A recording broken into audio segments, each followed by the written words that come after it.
Hello, and today I'm going to show you how to make deep dish pizza crust. All right, so this is a pretty simple recipe. Seeing that you are in advanced catering and you have made lots of yeast breads. So this is a pretty simple recipe. There are some yum modifications to it. Typically pizza dough is a lean dough. All right, so what that means is it just has, flour, water, yeast, sugar, little bit of fat. This is a rich yeast pizza dough. And the reason being is we are going to add some melted butter.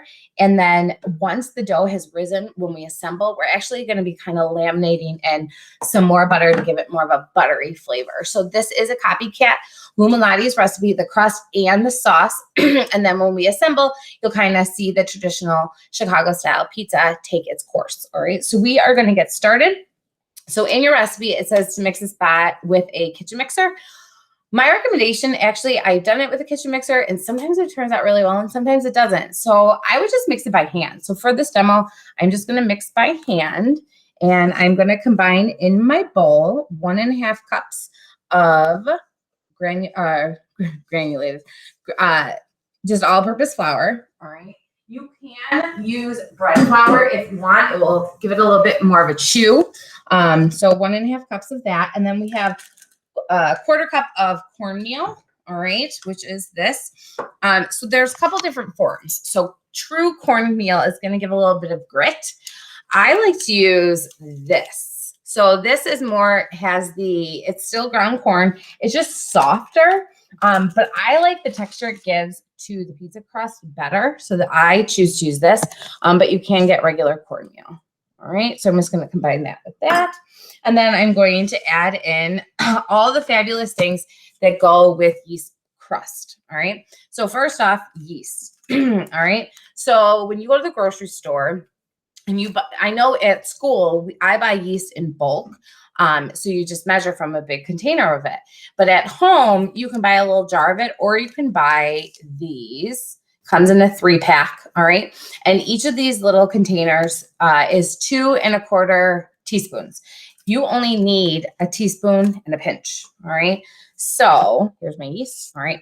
So this is a straight dough pizza method. So what that means is typically I would activate my yeast prior and then add it in. We're not going to do that. We're going to add everything directly to our flour, mix it, and then we're going to let it rise and just hope for the best. It will rise. So I have my yeast that I'm just going to add right to there. I have my sugar, okay, which is just, white granulated sugar, which is going to feed my yeast. All right. And then I have my salt, which is my inhibitor.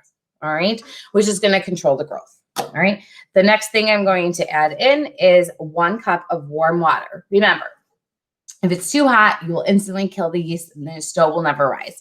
If it's too cold, it's going to take a long time. So you want to make sure it's lukewarm bath water. You try it with your finger. I got this right from my faucet. Sometimes faucet water takes a little while, so let it warm up. Sometimes it's too hot. So make sure you feel it. If you would not take a bath in it, then don't use it.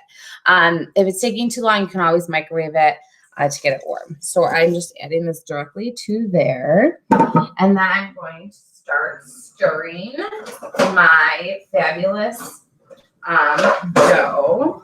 All right. So I'm just going to start off with a spoon. All right. Just like so. And then I'm actually going to go to kneading it. All right. I find that to be best.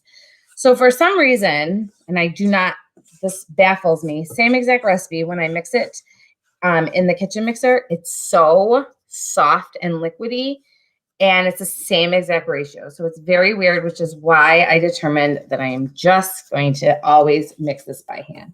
The last thing I'm going to add in is my 2 tablespoons of melted butter. So the recipe calls for 1/4 cup, 2 tablespoons melted, and then 2 tablespoons softened. So here's my softened butter, but we're going to actually, when the dough has risen, we are going to layer them, laminate, essentially, if you remember when you took pastry chef. So now what we're doing is I'm using gloves just because I don't want it to stick to my hands. Obviously, if you're at home, you don't have gloves, don't wear gloves. If you're at school, you should be wearing gloves.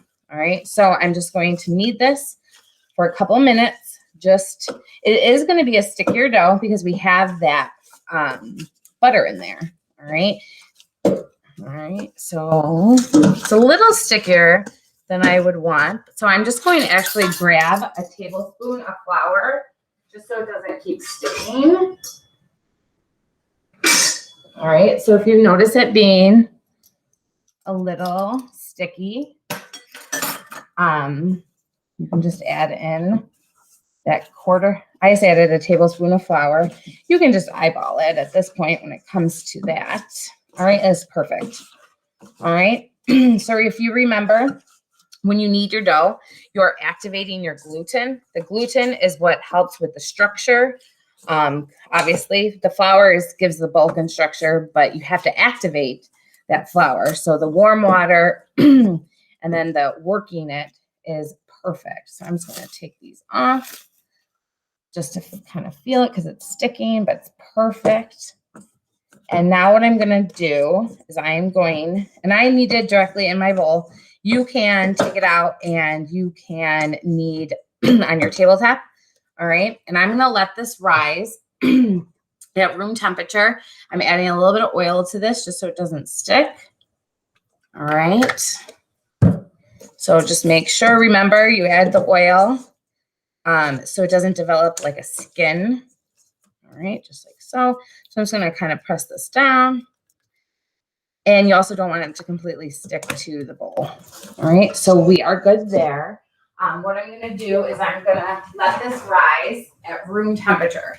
So usually, you know, at school, and if you're a hybrid student, you're going to put this in a baggie, let it rise overnight. If you are at home, you can actually let it rise for about an hour at room temperature.